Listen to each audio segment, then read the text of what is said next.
glad he does that rather than me, because, boy, that's a hard job. It is a hard job. I want you to help us out this morning. If you're a first-time visitor, I want you to raise your hand, because we need to get you a visitor's card. We want you to fill that card out. Raise your hand and hold it up till we get you a card. Got one man doing it, and he's going to make his way to you.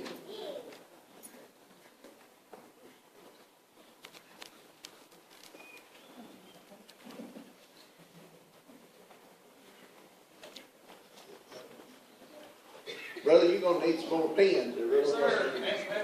Begin up. One to the back. There you go. One right over there. And there's one over here.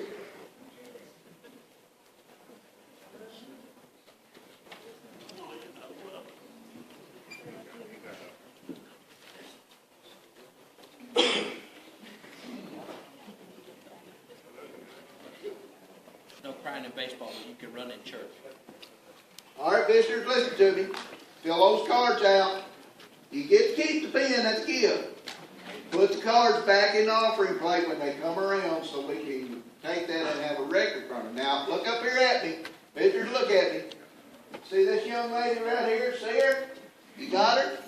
See her after church. She's got a gift for you. Mothers. You know, this week as I was going through my job, I happened to notice when around in the building there was a young bird that had been shoved out of the nest, and he was sitting there all by himself. And I thought, oh boy, you might be in the world of trouble, but she might come by and check you out. I don't know. I'll keep my eye on you today. Next trip through, there's another one. And on the final trip through, there was the third one. Now, the first one, he fell out and he drowned in the rain. The other one was out in the open, under a crate, kind of close to a crate, and I thought, well, you know, you're pushing the issue a little bit about safety. But one had got back under the siding, had kicked out, and he was back in there. But you know, all week long as I traveled through there, never once did I see the mother come and check on him. And I watched. I made sure I was careful not to interfere. But never once did I see a mother bird come and check on them little ones. It wound out by the end of the week, there was only one left, and he was back in that hole. I don't know whether he's going to survive or not. You know, in the animal world, a lot of times, animal mothers sometimes, some of them are not the greatest mothers in protecting their young. But that's not always the case. In bears are fierce mothers in their protection. They have been noted that they've given up their lives to protect their young.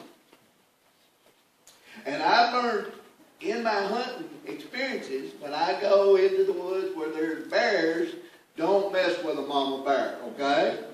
You give them a wide berth because they are fierce in their protection.